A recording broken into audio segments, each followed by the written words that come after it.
Ta-da! Now, has that worked? Has that worked? Are we live where we're meant to be live? That is the big question.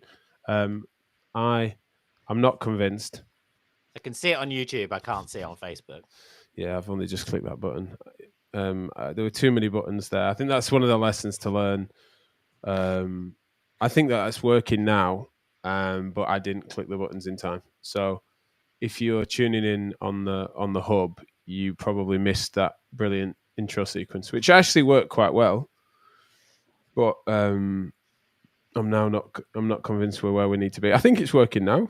But look, there's teething problems. But look, all the backgrounds work. I should show up for a change and hand over to Fran. This is her show. It's her show. It is live on Facebook. We are Facebooking live. Cool. So as you might have guessed, if you're watching us live, that this is the first one of these Hubbubs for us, which is your new monthly live stream in the MSK Hub, hosted by us at Physio Matters. And the idea is that you will have educators in the hub once a month, every month, on a topic that hopefully you will suggest for us. So yeah, please feel free to suggest your topic, suggest your guests, and we will do our best to give you some great exclusive content in the hub. So as you can see, I brought Chewy and Jim with me here today, and they have promised to say succinct with our topics here this evening. And so we're going to give it a spin as the first one, and then we will let you take the reins from here on in and suggest the things that you want to hear in your hub. That sounds like a plan, but Fran's made the mistake of, well, I say it's not her mistake really. It's just we haven't onboarded her onto the Restream software yet, and I was still working out how to use it, and so it means that I'm in control of the buttons, and so I've got to then meant to behave as Fran's puppet. Fran, firstly, how you've got to justify your decision for the first Hubbub stream to be the revival of Chewy and Jim. It could have died, and you and Flick have revived it. Much. I imagine people need to know that you're responsible for reviving it. So you've got to explain yourself, I think, before we get stuck in. It's like the opposite of backed by popular demand. Yeah, exactly. Just dragged this corpse of a podcast back. I feel I need to issue a formal written apology to every member of the hub for this. But of course, it wouldn't be Physio Matters without our good Chewy and Jim. So we are letting them have the reins this once. It is up to you to then suggest things that you would like for the rest of time. Of course, if you decide that you do enjoy the Chewy and Jim, I can attempt to persuade them to come back. Or I can banish them forevermore if that is something that you choose as well. I think that I love that. It's like, we just want to understand what it is that you guys want. And so we'll do this first as a best guess and stuff. And all they say is not that again. Yeah. That's the only feedback we get is in the negative. We don't care what else, just not that again. So for those that don't know, MSK Mag, when we launched MSK Mag, me and Jim had thought it was fun to do some sort of way in which we do a multimedia thing. So MSK Mag had an article which reflected on a podcast we'd done where I had a chat show where we almost like what grinds our gears and also various things that we wanted to reflect on that was sort of better suited to that format when we just put a microphone under ourselves and sort of chat about stuff. And that, of course, then when we realised that Chewy and Jim sounds like Rosie and Jim, we couldn't help but then make a theme tune. So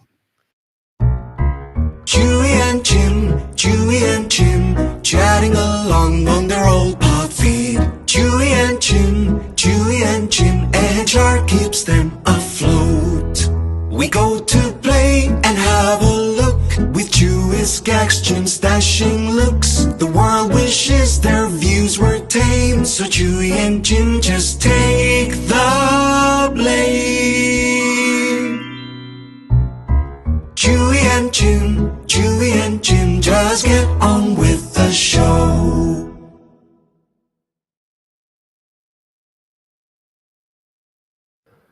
It gets better and worse somehow every time.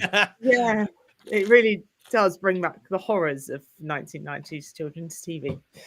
So anyway, at least 35 seconds too long. So it's excessive, isn't it? It's like 3 verses and a chorus, it feels like. Right, anyway, we won't do that again unless it all goes wrong. So Fran, where we're meant to start, what we're doing? So we're going to talk about some of our bugbears tonight. And I think we might start with Chewy's stuff there. I know, aren't you lucky? This is more so we can, keep you on track with the timing. And worried with going to the night if it was last, right? Yeah. So go on then. Tell us what winds you up.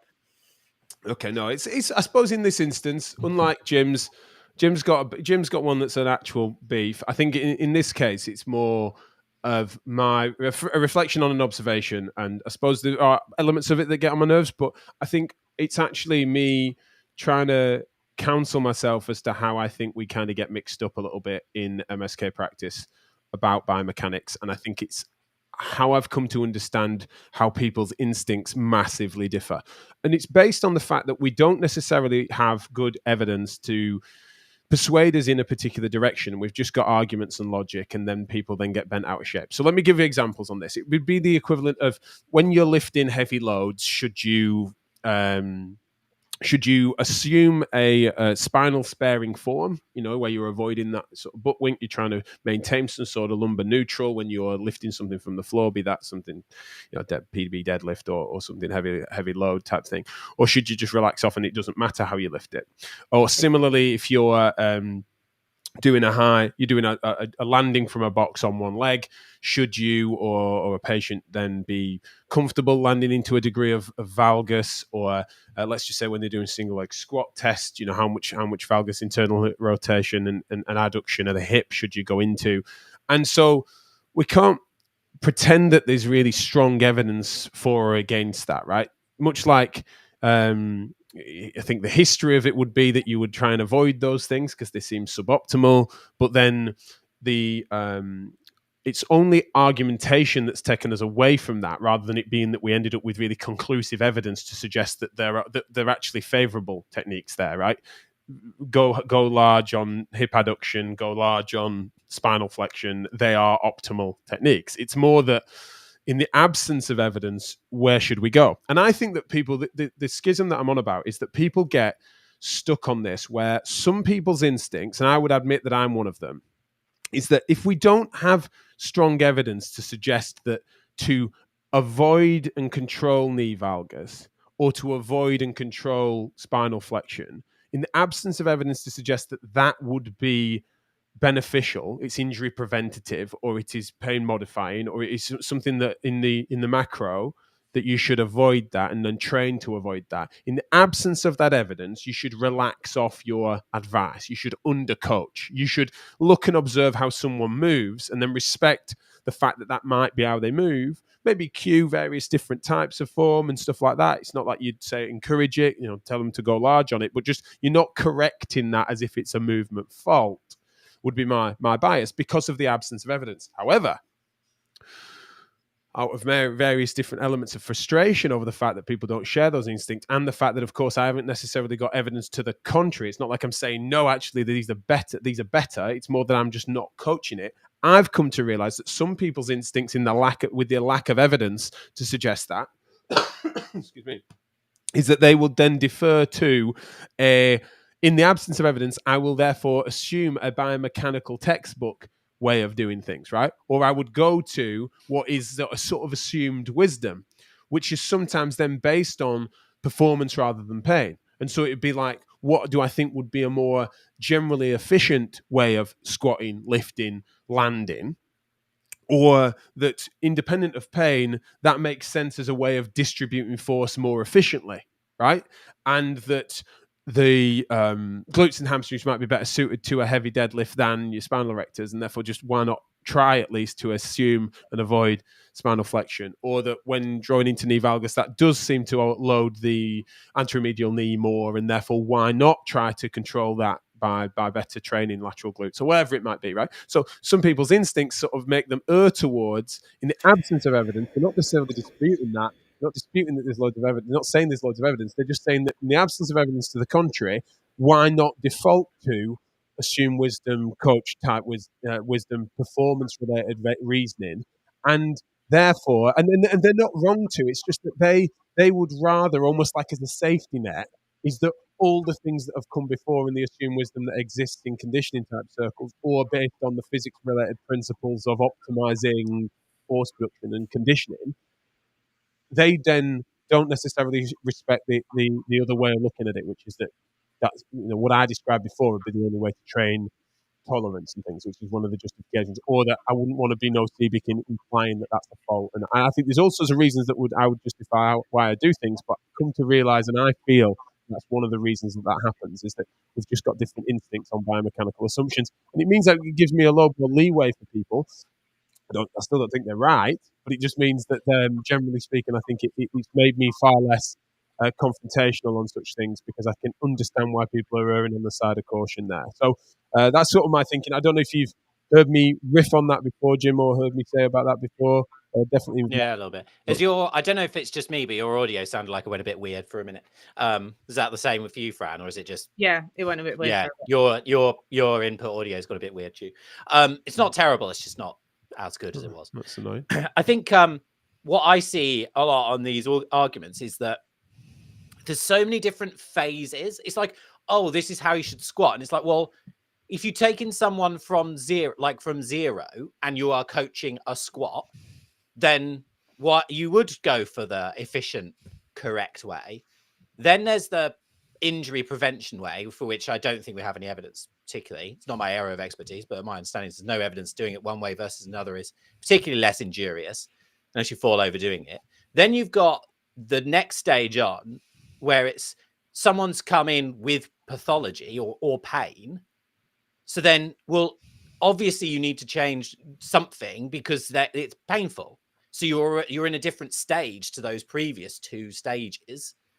Do you know what I mean? So it's like, well, which bit of those things are you arguing about?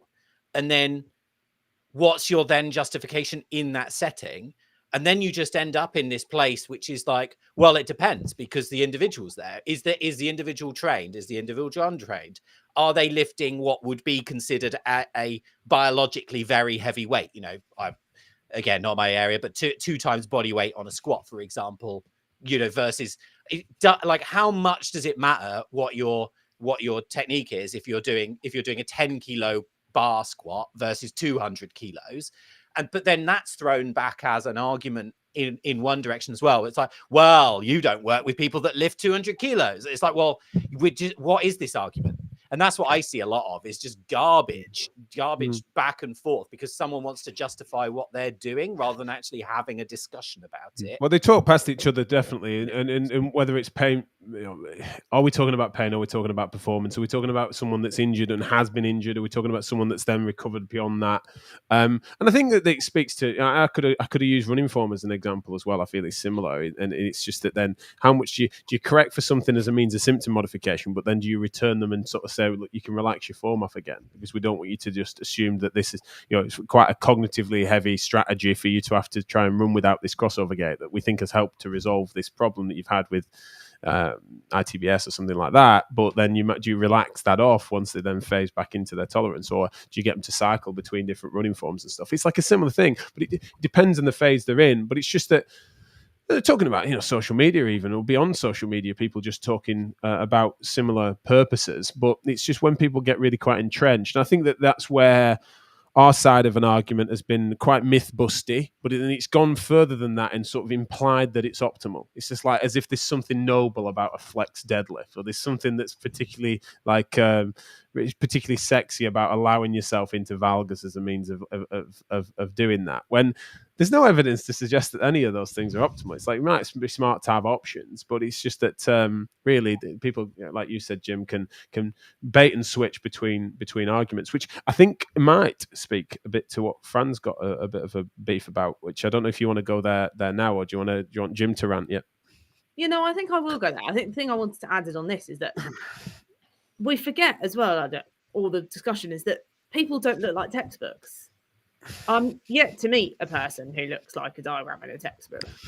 And they've usually got their skin on. That's half the problem. They've usually got skin. And does it really matter? I don't have the same. It matters that they've got skin. Matters. Yeah. So they've got bigger problems to their squat form if their skin's gone. They're not. I was going to say, look, we're all pretty liberal with, look, we can all be variable and it doesn't matter. But we think, just to be clear, physio matters does not. sanctioned skinlessness, and we do think that is still a pathology. Yeah, that is disclaimer. Definitely but yeah, why would you? I love the title for this. So what's it was something you spat out earlier. What were you? Yeah, so my personal little gripe at the moment is it evidence-based practice or extremely biased practice? And when does, evidence-based practice just become a mask for our own personal opinions? And I think the things that I guess a gripe is when you say someone, oh, have you thought about this? And the answer is, oh, it's evidence-based practice. No justification, no backup, no, I would challenge anyone to say that there are many pieces of, or many collections of evidence that do not provide some room for ambiguity or holes in an argument, or there's a gap in the research that still needs further question. And yet it's used as this concrete term, like underline, full stop, next paragraph. I don't know what you think about it, because it's been winding me up a bit recently. Yeah, I don't know if we should counsel you. I think it's. I'm really gutted, if I'm honest, to hear that people would be so shallow as to say, "Well, it's evidence based." I see a lot more of it where people are then.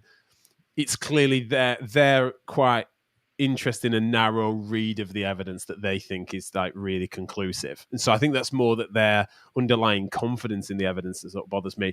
But I think that people doing what you've described is so it's unforgivable. It's also just, I think it's just a really naive take on MSK literature. I just think it's so young, it's so emergent.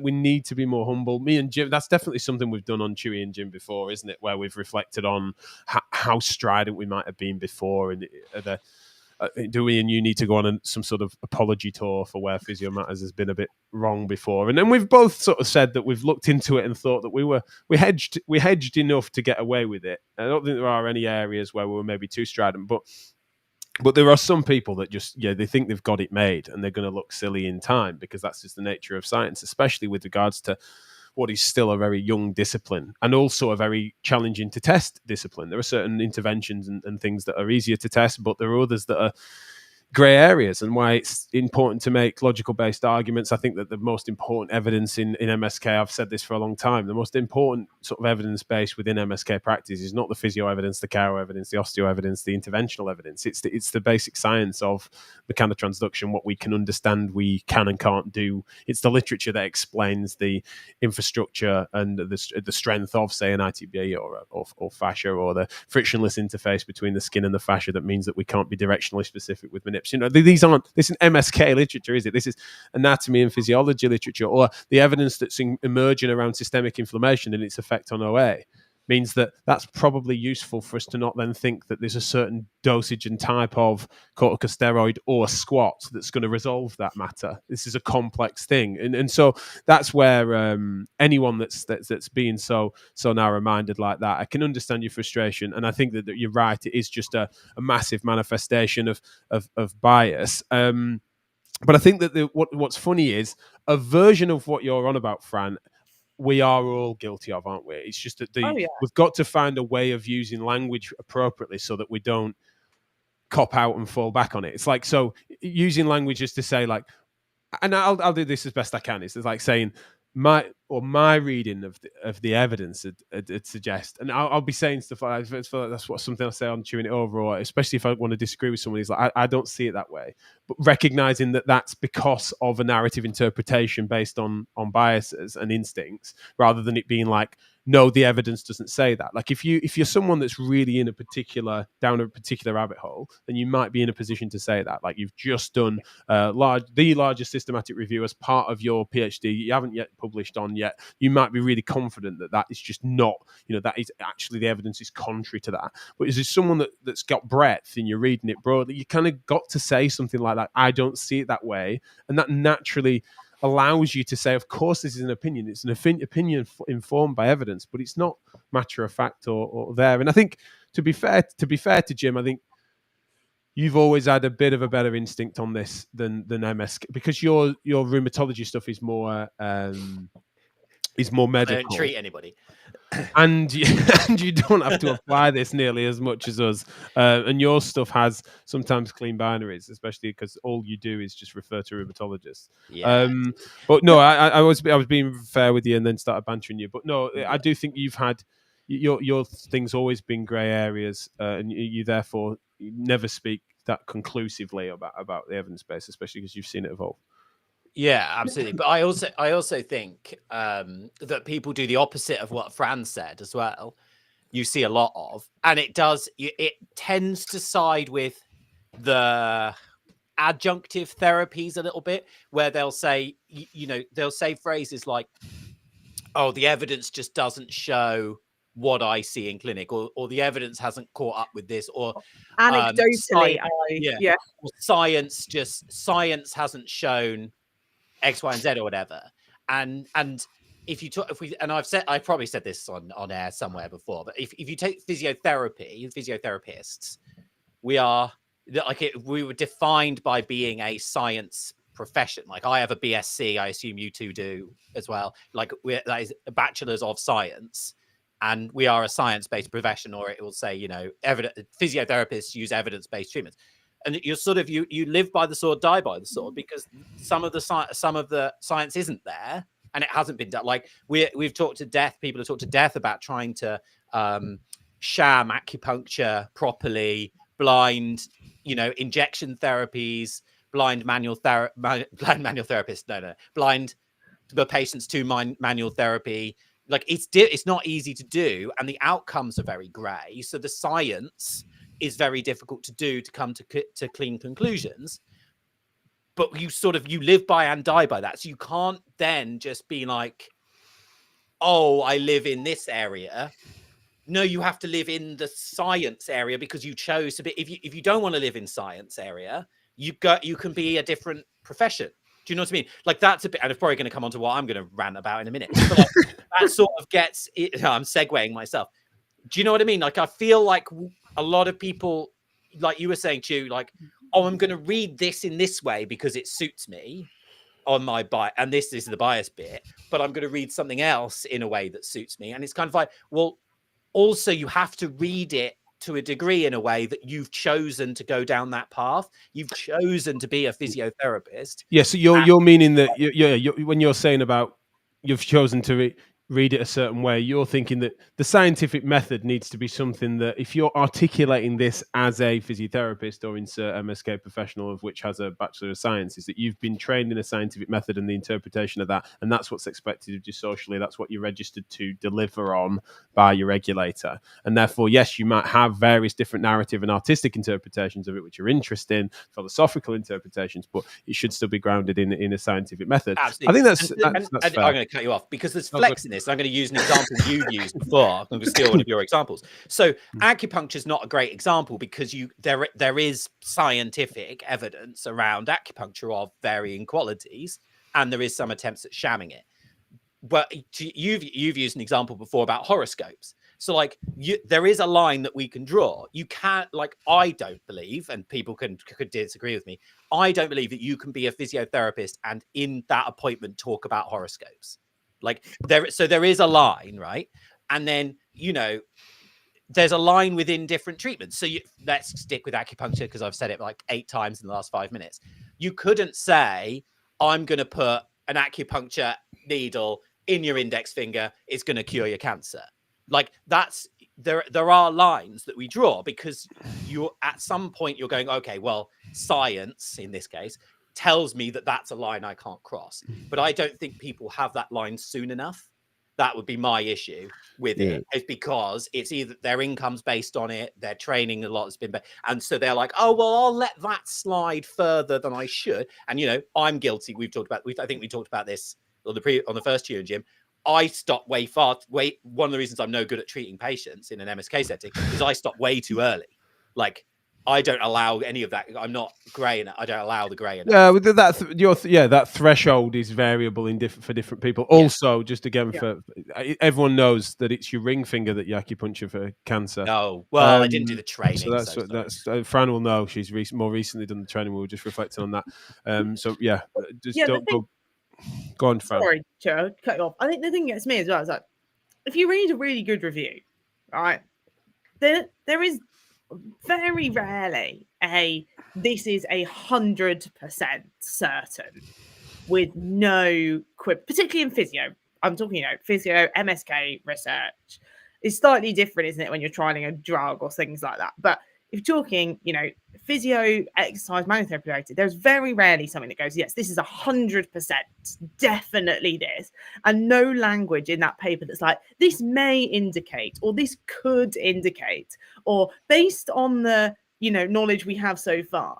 And it's like, we get two extremes, don't we? With polarized, is we have the people go, yeah, this is what the evidence says, therefore it's 100% right, and we have the, well, this is what the evidence says, and I'm going to exist in this grey area, and what kind of winds Jim up where they don't stop soon enough. So how do we happily reside in the safe area where we are listening and absorbing the whole picture of evidence and not just the bit that we want to listen to, and yet we're not drifting too far into the grey, but acknowledging that we're a new profession and it's new evidence, and some grey exists for us still right now.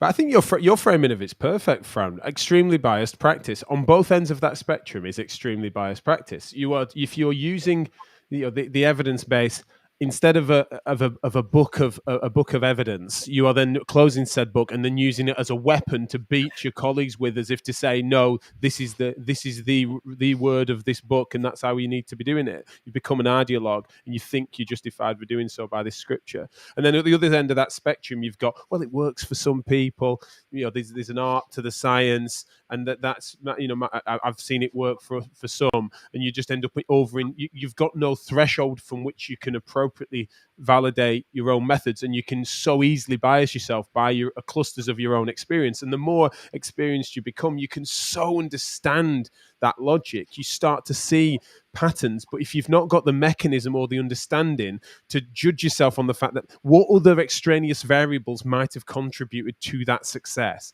so that you don't indulge your own bullshit and think that you are the one that's then laid said magic hands, or that exercise was curative, or that's what corrected that dysfunction in such a way that means that next time you see that pattern, you can't help but indulge that. Which extreme bias are you going to succumb to? Have the maturity to step back from that. And I think that Jim's sort of suggesting that the scientific method can be a useful guide for that. I think that the only way to do it is to sort of make sure, and we've for years thought that you've got to call out the sides of that spectrum, I suppose, and to then think that coming through the middle is that reasoned debate that hopefully doesn't shut things down, that just adds more and more color to the arguments and stuff, and whether it's working or not is always a bigger challenge, but I think there's some evidence to suggest that people are bothered about how we're doing it and what we're saying. Do you know what I like to think of it though, is you call out either end and we look at the middle, but the actual answer will come like zooming in from some other angle that we don't even know yet. So maybe the moral of this particular fable Horoscopes. Yes, horoscopes definitely the moral is don't use evidence as your own personal weapon. Is probably maybe we can go there. Right, Jim, I think it's fair. You've waited, you've been patient. It's time to let you loose. I don't feel what grinds my gears? What's grinds your gears? He's forgotten what it is now. He doesn't even know. Well, this has come up. This has come up because it's come up about 3 times. I mean, we're what, 4 weeks into 2025, and it's come up 3 times to me, recent in various different ways. Right. And I have 2 problems with this, and I'm going to talk about specifically one of the problems. The first problem, which I'm not going to talk about, is the nature of being chartered versus as a physiotherapist comparative to other chartered professions. So my brother is a chartered engineer, and he very much enjoys laughing at the fact that we're chartered just because we pass our degree. And is this the thing you're not talking about? No, this is the thing I'm not talking about. So what I am talking about is the way that people will use the word chartered as a almost like an argument or a definitive statement. So like the context is it's commonly related to other MSK professions. So for example, someone will have gone to an osteopath and had X, Y, and Z treatment for X, Y, and Z pathology, and someone will go, have they seen a chartered physiotherapist? And I go, it doesn't. One, doesn't matter. Like, fine. But two, why using the word chartered? Because as far as I can work out, and I've looked and I've tried to look, there is no difference between a chartered physiotherapist and a non-chartered physiotherapist, other than we pay a membership fee to the CSP. And I don't see what the difference is. Now, I'm happy to some people who qualified before us, they were before the chartership came out, and I can see why they'd be proud of having gone through that process and then the profession becoming chartered. I'm nearing 20 years qualified. I might not look it, but I'm nearing 20 years qualified. No one has ever asked me whether I'm chartered or not. If I'd said it to anybody, no one would have cared. And because there is no barrier to entry other than passing your degree. And you can't call yourself a physiotherapist if you didn't pass the degree and keep up your HCPC registration.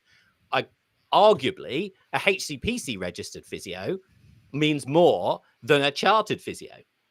And so this is what my sort of rant is about. It's like this shoving of the word chartered like it's some badge. Well, it is a badge because you pay your monthly fee, but that's all it is. It's like, you might as well just say, I'm a paying physio.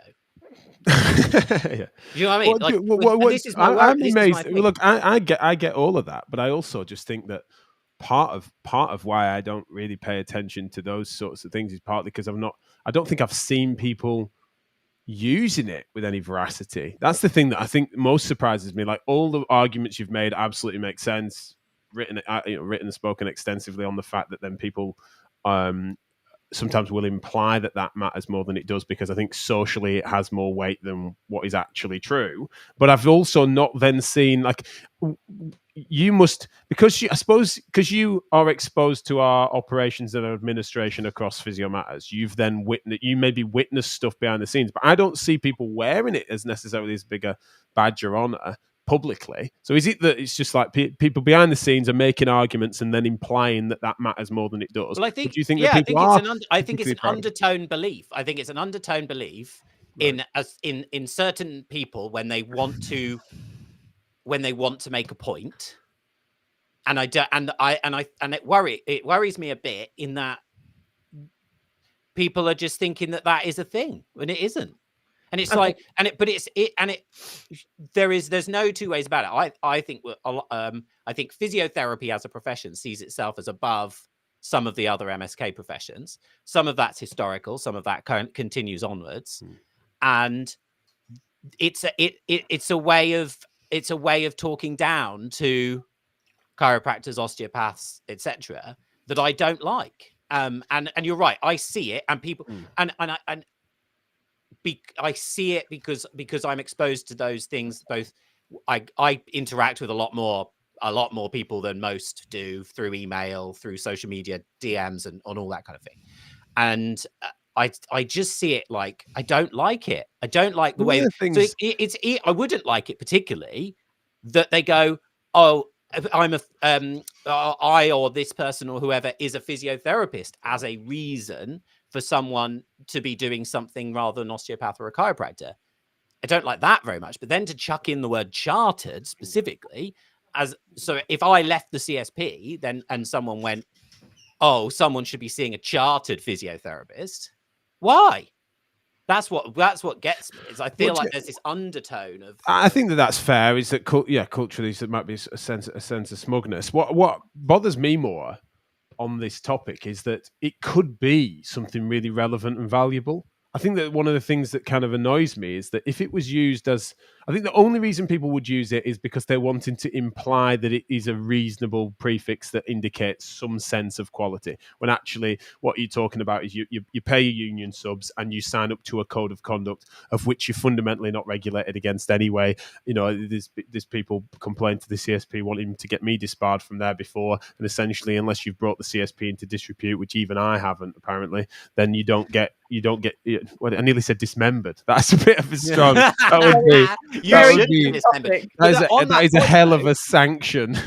on that point, though, if the HCPC, which we are regulated against, the HCPC regulations are for professional conduct, for example, are the CSP regulations. So even if you're not a member of the CSP, you still have to abide by the CSP professional conduct. So what? Yeah, you're right. But what? And my beef with the HCPC is that is it's vaguely credible for sort of safety and abuse and law breaking behaviour and stuff.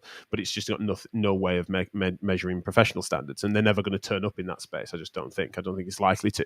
Whereas imagine you can't be a chartered physiotherapist.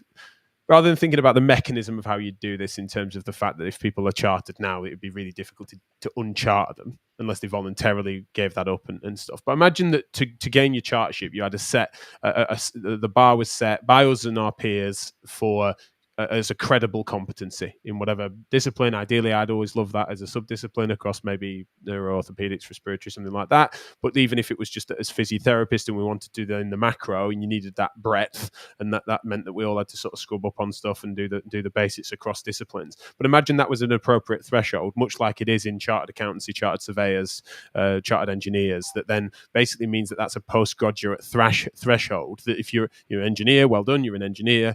But then to be a chartered engineer, you meet this other threshold, you sit before a panel of your peers to justify yourself under a process, an exam, a viva, etc. Then it means that then to be a chartered physiotherapist could mean something. So when someone was to say, like, I'm sorry to hear about that person that's struggling with, had 3 or 4 different opinions on their back pain, have this in a chartered physio, it'd still be a bit of a smug term to some extent. They'd still be implying that that's a real superiority, but there would at least be a case to be made that to see a chartered physiotherapist is to see someone that has demonstrated through a credible process of competency that they have got a certain standard. And so I think that's one of the things that pains me, is that it could mean something. And I think what crosses over between my beef and yours on that, Jim, is that is clearly what people are wanting to imply. They're using the social language that applies across other professions, and they're just allowing that to be assumed when actually it's just a best kept secret. And I think that clearly annoys you. And people waving it as if it's a badge, they must know better. You're a bit newer to this. We're maybe grumpy old man on this, Fran. So I can't help but just be interested in, like, is it anything? Have you even observed this? Does it bother you at all? Is this something that's just a weird pet peeve of ours? Like, what's your thought? Well, I've got to be honest, I don't observe this awful lot. The only really thing I came across it is when people weren't allowed to have polo shirts with chartered physio anymore because the embroidery costs a bit much. And some people were very upset about that. But I think it's worth acknowledging, and engineering's changed over time. Right. So my dad's technically an aeronautical engineer, hasn't worked as one for a long time. And we like to wind him up about the fact that, they were chartered and this and that just by waiting then. So things have changed over. We haven't seen that evolve as quite as quickly as some other professions. The thing I think though that I find the most interesting to ponder on this is, do people use it as they're using it as a bit of a weapon, right? We come back to the evidence. Don't use evidence as your weapon. They're using it as a bit of a weapon. I'm a chartered physio. Have you seen someone that's a chartered physio? Do they use it when referring to all professions? So do you ever hear them talk about that, for example, on a follow-up of discussion, chatting in the same discussion with trauma and orthopedics? Or do you only hear that in the same discussion as talking about other MSK professions that are not physio? Are not sort of... You mean, so like, have you seen a chartered physiotherapist rather than an orthopedic consultant? Yeah, so does that happen? Or is it only when... No, I've never had that. Exactly. No, I've never had that. And that's what I'm sort of your weapon away. Yeah. that's why I don't, that's one of the reasons I don't like it. And then it's about I don't ego. like the use of it. Yeah. And then it's about ego, isn't it? And squashing the others. And we work with Rob Bevan, who, I would refer anybody with an MSK problem. He's a chiro for anybody who's not aware of that. And we've worked with osteopaths and sports therapists and those kinds of professions. And it's like someone wrote on I think it was on Twitter or wherever that stupid platform's called these days, about assessing the individual, not the profession. And it's like, if you can't be going, oh, don't go and see a chiropractor because they're all mad, and then say you can go and see any physio because they're chartered. Because we've talked, Chew and I have talked about, 50% of physiotherapists are below average quality. I was say, this is where this is going, isn't it? Yeah, this is an argument for another day. But there's got to be some physios get struck off. Not every physio chartered, and most physios are chartered. So some of the chartered physios get struck off for being so bad that they can't, or doing things that are illegal, that they get struck off. So you can't assume that everybody's really quality. And I'm not saying obviously if you do a postgrad that then you can't do illegal, you won't never do illegal things, obviously. But it's just this wild set of assumptions that I don't like. Used to squash down other professions or other individuals. This brings me on to as well. It's like, it's the same thing as like, is it the same thing as listing loads of qualifications after someone's name? Yeah, all the letters. All the letters. Is it by definition of having completed? Well, yeah, maybe there's some academic achievement, but we all know there's more than just an academic or a encyclopedic knowledge on a particular area that makes you a good clinician. But it depends. But again, it just depends. It depends what it is. I just don't think this would be a problem. There would be, like, it's not a given. Like, we don't, as an industry, I think, particularly revere an MSc these days. As that is not. It's not.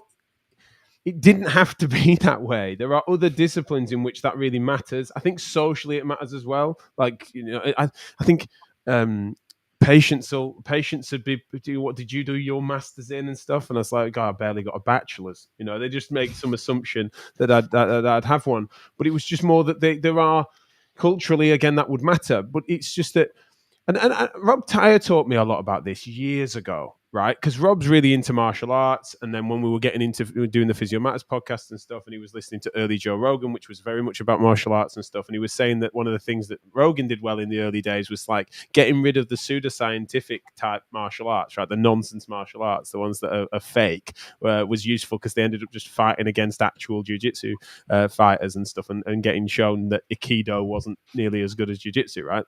But what I'm getting at with that is that the different styles and techniques and different disciplines get to fight it out in the battle of who can help people get better credibly and measure that, right? And so you're in this situation where the martial arts analogy goes further as to say that if in a martial arts, from what I understand, if there's someone that's just giving out black belts without an appropriate threshold, then they would soon get found out, because their black belts would just be being beaten up by, and this is where I run out of martial arts knowledge, but lesser belts, right?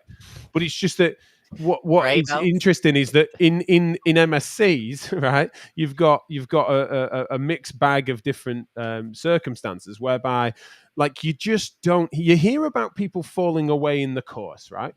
Someone might, within a bachelor's and with an MSc, people will fall away in a course. You rarely hear about people failing to meet a threshold because the thresholds are increasingly lowered. There are various different circumstances to help people get over certain thresholds because there's not a management of an academic criteria or any skill criteria, partly because of the financial incentives of the institution. And so it's just, and again, I say this as someone that, there's 2 or 3 different ways in which I should really have been failed on my bachelor's, right? Not for clinical ability, but just in terms of like they were, it's your just illegal activities during. So I'm not saying like I did really well and I'm exactly the exemplary student and I'm exactly what should make a physiotherapist. I'm just meaning that like And part of the reason I know that the system has too much leeway is because it made allowances for me to some extent. Now, some of the allowances I think were reasonable, and I hopefully have then done that institution proud, and they don't regret giving me a degree. But what I'm getting at is there are circumstances whereby I sort of scraped through various resits of which I didn't necessarily then work particularly hard on, where it could well have been that my clinical standards, and in this instance, my clinical standards when I graduated in cardiorespiratory were not of a competency that they should have been for someone that was then getting that bachelor's. It was almost like a loophole type thing. And so I was glad to then be able to get a chance to in practice to actually then put that right. But I did that out of just a sense of sort of duty and conscientiousness that still means that I still got through that loophole, and it's not fair. And there were people that have done that in all sorts of different settings. So if we don't set standards and we don't actually care about competence, and we don't then feel like you feel it's impolite to regulate each other socially by just asking questions of why do you think that, or like what Fran was mentioning earlier, that people are saying like are so defensive they just say because the evidence says, then it just feels like we're never going to really progress, and that we're never actually going to then uphold any credible standard against anything really. And that definitely worries me, whether, and it speaks to chartership, it speaks to regulation, it speaks to academic standards, it speaks to qualifications. It's like just something. I don't actually care. Someone just needs to hold some sort of line, right? We tried to introduce some form of kite mark, didn't we, when in the MSKR days? I did the I'm going to get the acronym wrong. FSEM, Faculty of Sports and Exercise Medicine. I did their MSK diploma. I don't know why I did that. But my hope is that would be the best. I think the best hope we've got is that the faculty of SEM becomes the Royal College of MSK, and they then set some bars, and those bars, and I don't care if they set it too low, too high, or wherever. If it exists, then it's decent. Like, let's set some thresholds and let's clear it, and let's try and hold people to it, and start somewhere so that we can actually. I legacy have that diploma though, so it already has lost some of it. You have. You're the bad black belt. I told you. You're definitely that. And you were saying about like 50% are below average, and we proved that on this podcast with Jim. Yeah, well, what's interesting is there's three of us here, and I'm in the bottom 2%. Yeah. Right. You want to see at home, Fran? Well, yeah, I think, I guess the lesson we kind of all come back to is, Fran says, put your weapon away. That's the moral of today. Is that at least we're trying, right? That we want. Who's trying? Us? We want to have we're trying. We're very trying. The three of us. What do you mean? At least we're trying. What did you mean though? At least we're trying. You mean there's an industry? No. I meant we kind of have a chat about it, right? That we're not going to solve it in a half-hour Hubbub episode on the MSK Hub tonight. But it would be kind of interesting to hear from some others what they think and about the same topic, and do you share our frustrations, or do you think we've just completely lost the plot on a Monday night in February? And that's absolutely fine. Please let us know. I think it's probably time for us to end our frustrations for the season. Careers. Or career, yeah. Your points are good in there, though, Fran, isn't it? That we are not. Our instincts might be well off on this. We might be missing something where people can see huge value in. Let's just say all three of these things, right? People think that practice-based evidence is something that they value far higher than any evidence that they might read in terms of research. They might think that my point I made about biomechanical assumptions and stuff is actually out of shape, and that the reason please prove us wrong. That. And then when it comes to chartership, like, we need to hear your views on this. What is it we're missing? And also that the point of this having the Hubbub is to get a bit of conversation going and get educators on, and that we can use this platform to sort of stream different ideas and debates, that we want to understand what topics you want as well as what speakers you'd want. So no, I think that's a great shout. And I also think the chance with this is that we often get trapped in our own social circles, right? The people we know, the people we socialize with, the people we work with, and those contacts. And this is an opportunity to actually discuss it with beyond that circle of people. That's one of the special things about being in the hub. Mm-hmm. And hopefully this will give us a chance to do that even more, and to talk to more people and to hear more views, and and not be biased by the people around us so much. Be influenced by a wider circle. So Thank you, Chewy and Jim. I think. Not sure yet, are you? You're not sure. You might. You're still working out whether you regret this yet. Yeah, I'm leaning towards probably yes. But thank you. Select. I'll click the. I've got one last button to press, and because you're in charge, Fran, I'll give you a chance. You can pick A or B.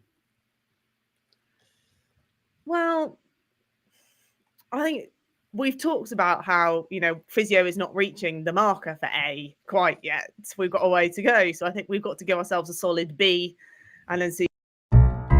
Chewy and Jim, chatting along on their old pod feed. Chewy and Jim, and Char keeps them afloat. We go to play and have a look with Chewy's gags, Jim's dashing looks. The world wishes their views were tame, so Chewy and Jim just tame